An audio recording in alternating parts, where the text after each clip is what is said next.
Welcome to another podcast episode brought to you by AGS Agriculture Global Solutions, where we discuss sustainable oil palm cultivation topics. Today, we are exploring practical field techniques to sustainably boost your oil palm yield and soil health based on a 4-year field trial from Indonesia, published in the journal Agriculture, Ecosystems, and Environment in 2014. YouTube keeps changing how it works, and there is a chance you may not see our episodes again, so please subscribe to the channel so you never miss important information about solving problems in your oil palm block. Yeah, it's really great to be here. I'm excited for this deep dive today. Same here. I mean, we're getting into something that, creates a massive point of friction for farm managers all over the world. Oh, absolutely. It's this whole paradox of the clean block. Right. Because for decades, a beautifully swept, visually pristine estate has just been, the ultimate sign of good management. Yeah, that's what everybody looks for when they visit. Exactly. But we're going to look at 4 years of hard data today. It compares best management practices, which we'll call BMP, against standard references. So the REF blocks. Right, the REF blocks. And the data proves that keeping your estate too clean might actually be, well, starving your palms to death. Man, that is the perfect hook for today's deep dive because, we are speaking directly to you, the farm manager. You are the one who has to face the regional director when they tour the estate, right? And you're the one looking at those monthly tonnage reports. Yeah, it's a lot of pressure. It is. So our mission today is to translate this 2014 data into actionable, field-ready instructions for your morning muster tomorrow. I love that. Moving past the laboratory theory. Exactly. We are standing right in the middle of your block looking at the dirt. Yes. And honestly, before we talk about fertilizer budgets or harvest rotations, we have to talk about the physical reality of your soil under the canopy. We really do. And look, since we're talking to experienced managers here, we don't need to define the basic terms. Right, like we don't need to explain pH. Yeah, no, or soil organic carbon, right. We all know what soil organic carbon, or SOC, is. No, absolutely. And we know tropical soils run hot, they run wet, and they're highly acidic. Very acidic, yeah. But what we need to look at is the dynamic relationship between SOC and pH over this 4-year timeline under really heavy cropping pressure. Okay, so what happened in the standard trial blocks? Well, in the standard REF blocks, the data showed this measurable, continuous degradation of both organic carbon and pH. Wow, so both went down. Yeah, the soil just became increasingly acidic over those 4 years. And as a manager, you know that when your pH crashes, your nutrient uptake just completely crashes. Exactly. You hit a bottleneck. Right. The nutrients basically lock up. You are out there spending thousands of dollars applying fertilizer, but because the soil is too acidic, the roots physically cannot access the nutrition. Yeah, it gets locked in the soil chemistry. But, here's the operational pushback you always hear. When you're managing thousands of hectares, the temptation is always to look for the fastest chemical fix. Oh, for sure. The quick and easy route. Right. So if the pH is low, the standard reflex is just to, dump lime, throw down your synthetic urea, and then move on to the next block. Yeah, that is the standard reflex. And honestly, it is exactly why the REF blocks in this study continued to degrade. Really? Just from relying on the chemicals? Yeah. Let's look at the biochemical mechanics of what happens when you rely entirely on synthetic chemicals without maintaining that organic carbon base. Okay, lay it out for us. So when you apply an ammonium-based fertilizer, the process of nitrification actually releases hydrogen ions into the soil. And hydrogen ions would drive the acidity up, right? Exactly. They drive acidity up and drop the pH. But if you have a high level of soil organic carbon, that carbon acts as a buffer. Oh, I see. Yeah, it has the cation exchange capacity to bind with those ions and actually stabilize the pH. So without the SOC there to act as a buffer, you are essentially, you're burning out your own soil with the very fertilizer you bought to feed the palm. That is exactly what's happening. The hydrogen ions just flood the system. The pH plummets. Yep, and then the heavy tropical rains just wash your really expensive mineral fertilizer right past the root zone. Just completely flushed away. Because there's no organic sponge to hold on to it, You are hitting the nail on the head. You're extracting massive amounts of biomass from the field every time you harvest your fresh fruit bunches. And if you are only putting mineral salts back into the system, you are depleting the physical architecture of the soil. Yes, but the 2014 trial provided a massive piece of good news for managers. Oh, good. We need some good news here. It proved that oil palm cultivation doesn't actually have to be a degenerative process. Okay. The blocks utilizing BMP actually saw a net increase in soil organic carbon over the 4 years. Wait, a net increase. So they completely reversed the Yeah. acidification trend without just blindly dumping lime? Exactly. They built it back up naturally. I love that concept. It is like treating your SOC as a biological bank account. That's a great way to put it. You cannot keep making massive withdrawals, harvesting ton after ton of bunches without making some serious deposits. No, you can't. And this proves that it is entirely possible to leave the soil better than you found it, even in a mature, high-producing block. So let's transition from the problem to the solution then. How do we actually make those deposits? Well, Because as a manager, I want to use the resources that are already sitting inside my gates. right, and the primary resources you have are literally your waste products. So your empty fruit bunches, which we will just refer to as EFB, and your pruned palm fronds. Okay, so the stuff we're normally trying to get rid of. Exactly. And the study gives us very specific operational data on how to leverage these to rebuild that SOC bank account. Nice. What'd they do in the trial? So in the BMP trial blocks, management applied EFB directly to the soil surface, and they used a target rate of 40 tons per hectare. Wow, 40 tons per hectare. That's significant. It is. And they also implemented a very strict protocol for stacking the pruned fronds. Let's pause right there and get the specific field instructions for the pruning crew, because I know managers need this. Sure. What was the exact rule used in the trial that a manager can literally put on the whiteboard tomorrow morning? Okay, so the rule is based on the age of the palm. If your blocks are under 12 years old, your harvesters and pruners must retain 2 to 3 fronds below the lowest harvestable bunch. 2 to 3. Got it. Yeah. So you never strip a younger palm bare? Never. Now, for your older blocks, palms over 12 years of age, the rule is to keep one single frond below the lowest harvestable bunch. One frond for the older palms. Exactly. And then everything else that comes off the tree gets stacked neatly in the inter-row spaces. Okay, I have to put my farm manager hat back on here, because this is where the theory hits the reality of estate politics. I know exactly where you're going with this. Let's talk about the organized mess. Leaving 40 tons of EFB per hectare and these massive stacks of rotting fronds out in the inter-row space, Yeah. it looks incredibly messy. It does. It really does. Workers hate it because it makes walking the block harder. Eh. And more importantly, when the estate owner or the corporate investors come for a field visit, they want to see a totally weeded, swept block. Right, the pristine look we talked about. Exactly. Because a clean block looks like a well-managed block to them. How do you justify leaving all this debris lying around? Well, you justify it with the root architecture data from the trial. Okay. It might look nice to the human eye to have a perfectly swept block, but biologically, a bare block is a starving block. A starving block. That's a powerful way to frame it. Yeah. The researchers actually tracked the soil properties across the different zones of the field, and the most dramatic improvements in pH, moisture retention, and organic carbon, they did not happen in those beautifully weeded circles around the base of the trunk. Wait, really? Where did they happen? They happened out in the inter-row. Out in the inter-row. Exactly where the mess was. Precisely. Because as those frond stacks and the EFB applications break down over months and years, fungi and bacteria start to decompose the lignin. Which builds up the soil structure. Right. This creates a microclimate that retains moisture even during a dry spell.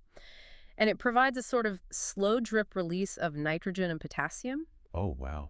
And because of this perfect biological environment, the palm's tertiary and quaternary feeder roots actually migrate outwards into the inter-row space. No way. They move towards the mess. Yes. They gather directly under the rotting fronds to feed. Well, this completely flips the conventional wisdom on its head. I mean, if the feeder roots are migrating out into the inter-row to sit under the EFB and the frond stacks, what does that mean for our fertilizer application? It means we have to rethink everything. Mm-hmm. We need to talk about the 4 R's of nutrient stewardship. Right source, right rate, right time, and a right place. Exactly, because if the roots are out in the inter-row, we have a major right place problem with standard estate practices. Because everyone just throws the fertilizer in the weeded circle. We have a massive problem with it, yeah. The 2014 study tracked nutrient levels in the topsoil of the standard REF blocks, and they found a deeply troubling trend. What did they find? Despite regular chemical fertilizer applications, the levels of available phosphorus, calcium, and magnesium were steadily depleting in those clean weeded circles. Let me make sure I'm visualizing this correctly. Sure. The supervisors are telling the workers to throw the fertilizer in the clean circle around the trunk. But the soil in that exact circle is getting completely exhausted of nutrients over a 4-year period. Yes, because you are dumping concentrated mineral salts into an area with declining organic carbon and very few active feeder roots. Man, so you were essentially poisoning the weeded circle. Pretty much. The salt concentration burns whatever roots are still there, the lack of SOC means the pH crashes, and then the nutrients just leach away before the palm can even use them. Okay, so we have to completely change the physical placement of the fertilizer then. What is the data-backed checklist for the application crew? It is a two-step split application process. 2 steps. Okay, step 1. Step 1, your nitrogen, primarily urea, and your borate still go directly onto the soil in the weeded palm circles. Got it. Urea and borate stay in the circle. What's step 2? Step 2, all of your other key fertilizers, so your phosphorus, potassium, and magnesium, must be applied directly on top of the frond heaps and EFB in the inter-row areas. Okay, I can already hear the groans from the field supervisors right now. I know. Let's talk about the logistics of step 2. Standard practice is to throw everything in the weeded circle because, well, it is highly visible. It's easy to check. Right. A supervisor can drive a motorbike down the harvest path, look at the base of the palms, and instantly see if the workers applied the fertilizer. Exactly. Furthermore, workers are often paid by the bag or by the hectare. They want to walk the path of least resistance. Which makes sense from their perspective. Totally. Walking out into the rough, debris-filled inter-row to spread phosphorus on a pile of dead leaves is going to slow them down. Are we really telling managers to force this behavior change? We are telling them that if they don't force this behavior change, they are wasting a significant portion of their fertilizer budget. Wow. Put bluntly. It's the truth. You have to match the chemistry of the fertilizer with the biology of the palm. Right. We established that the most active feeding zone, the highest density of root hairs, the best moisture retention, the highest cation exchange capacity, is under those fronds. So by throwing phosphorus and potassium into the bare circle, you are putting the food where the mouth isn't. That is a brilliant way to say it, yes. It's an incredible visual. The palm is reaching its roots out into the inter-row for a drink, and we are pouring the water on its back. Exactly. So if a manager is facing resistance from the workers, the operational solution here isn't just yelling at them, right? It's about restructuring the piece rate or the supervision strategy entirely. That's exactly right. You might have to adjust the daily hectare targets for the fertilizer crew to account for the extra time it takes to apply in the inter-row. But the return on investment in nutrient uptake will absolutely pay for that slight dip in sheer speed. The return on investment is undeniable over the long term. I mean, when you place the phosphorus and potassium onto the decomposing organic matter, the carbon buffers the chemical reaction. It catches it like a sponge. Right. The nutrients bind to the organic material and are slowly fed directly into the densest root mat in the entire block. It is the ultimate expression of sustainable intensification. It really is. Well, let's synthesize all of this for our listeners. We have covered the soil chemistry, the buffering capacity of organic carbon, the pruning rules, and the vital importance of the 4 Rs, specifically the right placement of our fertilizers. We've covered a lot of ground today. We have. Yeah. So if I am the manager walking into my operational brief tomorrow morning, I need to distill 4 years of trial data into clear marching orders. What are the top 3 daily tasks I need to enforce to secure my long-term yield and soil health? Okay, task number 1 is enforcing strict harvest intervals. Strict harvest intervals. How strict? The trial data clearly indicated that the highly successful BMP blocks maintained a disciplined harvesting round of every 7 days. 7 days, okay. Yeah, you cannot let your round slip to 10 or 12 days. If you lose discipline there, you are leaving loose fruit in the field, overripe bunches rot on the tree, and you're just failing to maximize your crop recovery. That makes total sense. I mean, all the soil health in the world doesn't matter if you aren't actually extracting the crop efficiently. Exactly. So task 1, 7-day harvest intervals. What is task number 2? Task number 2 is strategic frond stacking. You have to stop treating pruned fronds as a waste product to be burned or hauled away. Right, they are an asset. They are the building blocks of your future soil. Enforce the pruning rules, 2 to 3 fronds below the bunch for young palms, 1 for older palms, and ensure your workers are building neat, consistent stacks in the inter-row space. Got it. So that is your biological bank account. Build the organized mess. Yes. And task number 3. Task number 3 is the targeted fertilizer placement we just discussed. Instruct your application supervisors to split the placement. Right. Urea and borate go in the weeded circles. Phosphorus, potassium, and magnesium get thrown directly onto the frond stacks, and EFB in the interrow space. You know, I am looking at this list, and I have to point out the irony here. What's that? If you go to any agricultural conference today, every single vendor is talking about drones, satellite canopy mapping, AI-driven yield prediction algorithms, and highly complex mechanical spreaders. Oh, yeah. It's all tech all the time. But we are taking a deep dive into 4 years of rigorous scientific data. And the secret to sustainable intensification basically boils down to better sweeping, precise leaf stacking, and telling a guy to throw fertilizer 3 feet to the left. It's true. It almost sounds too low-tech to be real. It is remarkably low tech, but that is the beauty of it. Sustainable intensification doesn't require a $1 million capital expenditure. No. It requires discipline and an understanding of the biological systems already at work in your field. Right, working with nature instead of against it. Exactly. By optimizing these fundamental daily tasks, managers get significantly higher output from the exact same footprint of land without degrading the environment over time. Which is the ultimate goal. Yeah.